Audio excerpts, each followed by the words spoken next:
Donc vous avez vu que dans le processus ici, on a utilisé un calque de type densité plus, densité moins, donc un calque Dodge and Burn. On va ici faire le test, et je ferme l'image dans Photoshop, sur une vraie image. À quoi ça peut servir un tel calque pour retoucher une vraie image? Donc vous allez taper par exemple Garden dans Bing. Vous allez dans la partie image de Bing. Vous allez filtrer éventuellement, mais c'est pas obligatoire pour vous, mais moi je vais filtrer par domaine public. Et en fait, vous allez trouver une image. Alors, on va quand même demander taille d'image minimum 1000 sur 1000. Ok, donc je répète Garden avec la partie image de Google, avec les filtres enclenchés. Quoi comme filtre? Vous filtrez comme vous voulez, ou pas d'ailleurs, et vous demandez des images d'au moins 1000 pixels sur 1000. Et alors vous allez chercher une image qui va nous servir pour faire un test rapidement.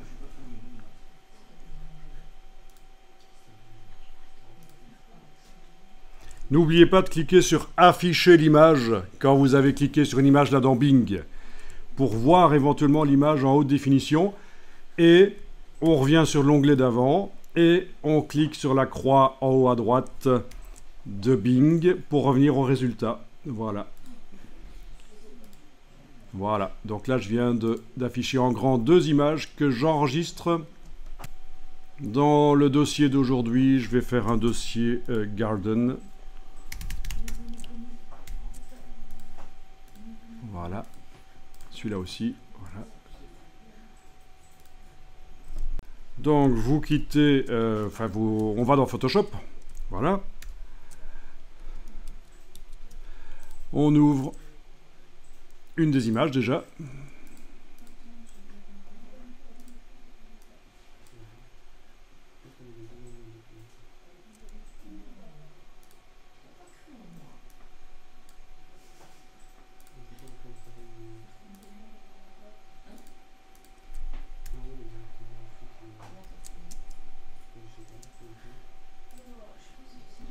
Touche F pour passer plein écran.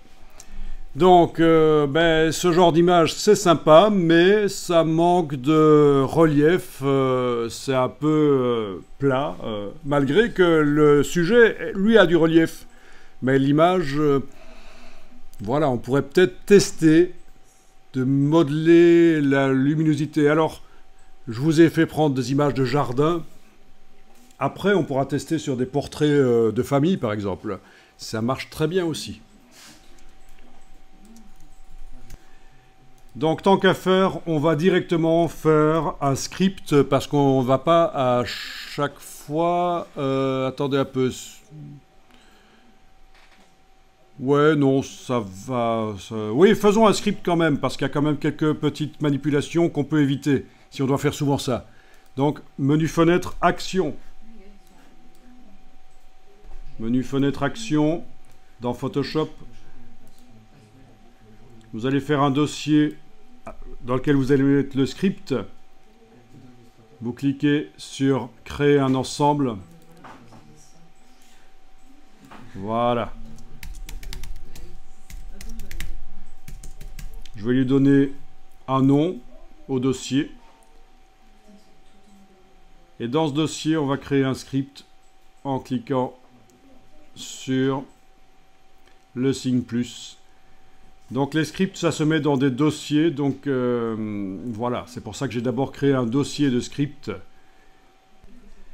Voilà, le dossier de script est sélectionné. Je clique sur le signe plus ici et je vais appeler ça créer calque Dodge and Burn, par exemple. Utilisons le terme anglais. Voilà. Dès que vous cliquez sur enregistrer, ça enregistre tout ce que vous faites, y compris si vous avez plusieurs images ouvertes dans Photoshop et que vous passez d'une à l'autre, ça va l'enregistrer. Donc faites pas n'importe quoi. C'est en train d'enregistrer, le bouton rouge là indique qu'on enregistre. Dans la palette des calques, vous allez faire ceci. Vous allez demander de faire un Nouveau calque, donc menu de la palette des calques, Nouveau calque. Vous allez l'appeler Dodge and Burn. Vous allez choisir le mode incrustation et cocher couleur neutre pour le mode incrustation. Ok, le voilà. À partir de là, on arrête l'enregistrement du script et la fois suivante, quand on devra faire la même chose, il suffira de sélectionner ceci et d'appuyer sur le bouton de lecture. Je pourrais même mettre un raccourci clavier pour l'enclencher, mais je ne vais pas le faire ici. Donc ça, la palette action, je mets de côté, ce sera pour l'image suivante. Alors, il vous faut la palette couleur, menu fenêtre, couleur. Il vous faut le pinceau normal, en, bien sûr, effet mode de fusion normal, opacité 100%, c'est bon. CTRL ALT sur le clavier du Mac, clic gauche de la souris, je bouge de gauche à droite et de haut en bas, il me faut, pour faire des choses qui s'intègrent bien, une brosse à bord flou. Sur le PC, ce sera donc CTRL ALT et le clic droit. Je sélectionne dans la gauche de la palette couleur un gris plutôt clair. Ah, je vais même zoomer en arrière et prendre un gros pinceau et je passe sur le dessus. Vous voyez ce qui se passe? Je mets un coup de lumière sur le dessus. Et dans le coin. Et dans le coin là aussi. Voilà. Je vais réduire le pinceau. Mettre quelques petits coups de lumière par-ci par-là. Voilà. Principalement là, éventuellement, où il y a des choses en relief. Ah tiens, là, pour déboucher un peu, peut-être. Peut-être encore plus clair, hein, peut-être. Voilà. Donc voilà, vous devez vraiment modeler. Donc si vous prenez un gris foncé, ça fonce, évidemment. Et vous pouvez faire un effet de vignettage dans ce cas-là. Si vous, avec le foncé, vous entourez complètement l'image comme ça. Vous avez la lumière seulement au centre. Voilà.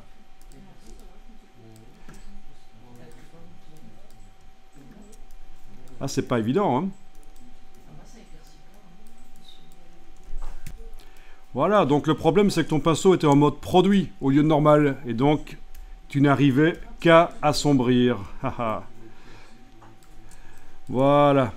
Donc, très intéressant de pouvoir, comme ça, donner des taches de lumière ou de sombre à différents endroits, selon ce qu'on veut faire. Le focus. Sur quoi veut-on attirer l'attention? Ok, je vais réessayer sur l'autre image maintenant. L'autre image, c'est celle-là, voilà, oui, je l'ouvre. Et c'est là que le script d'action va servir. En simplement, en cliquant sur le nom du script, attention, pas le nom du dossier, ça c'est pas un script, c'est un dossier de script. Le nom du script. Je clique sur le bouton de lecture et dans la palette des calques, le calque va se faire en une fraction de seconde. Voilà, il est fait. Je n'ai plus qu'à tester. Et bien sûr, par le traitement par l'eau, fichier automatisation traitement par l'eau, je pourrais sur tout un dossier qui contient des images, des dizaines d'images, des centaines d'images, lui demander de mettre un calque. Donc dès que j'ouvre l'image, le calque est déjà là. Ça, c'est encore une autre solution. Mais il faudrait qu'on le fasse ensemble pour tester parce que ce n'est pas si évident que ça, le traitement par l'eau. Alors surtout, n'oubliez pas de zoomer en arrière parce que si vous voulez utiliser une grosse brush sur le bord de l'image, ce sera la seule solution. Voilà. Par exemple, ici, j'éclaircis l'arrière. Ok.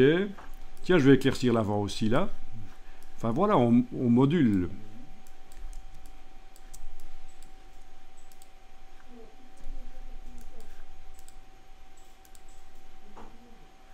Tiens, si j'assombrissais l'arrière.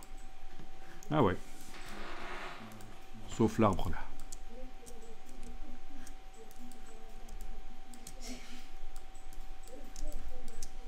Voilà.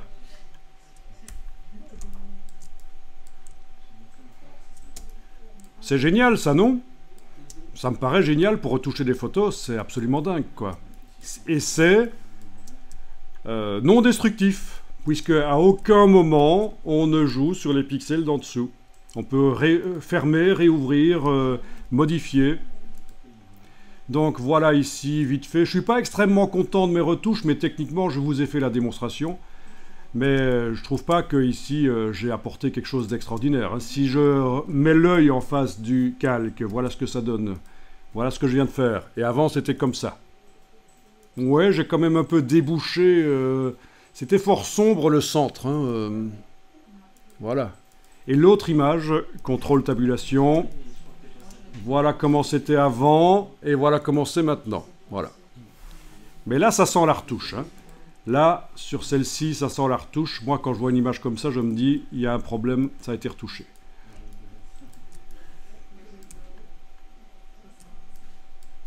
Voilà. Peut-être un peu moins là. En fait, j'ai inversé les lumières. Vous voyez, là, le coup de lumière, il est surtout sur l'arrière-plan du jardin. Alors qu'avec ce que j'ai fait, c'est surtout sur le jardin maintenant. Donc voilà, ça peut aider. Ok. Si vous jugez que c'est trop fort, il suffit de diminuer l'opacité du calque et ça va diminuer la force de ce que vous avez fait. Sur l'autre image,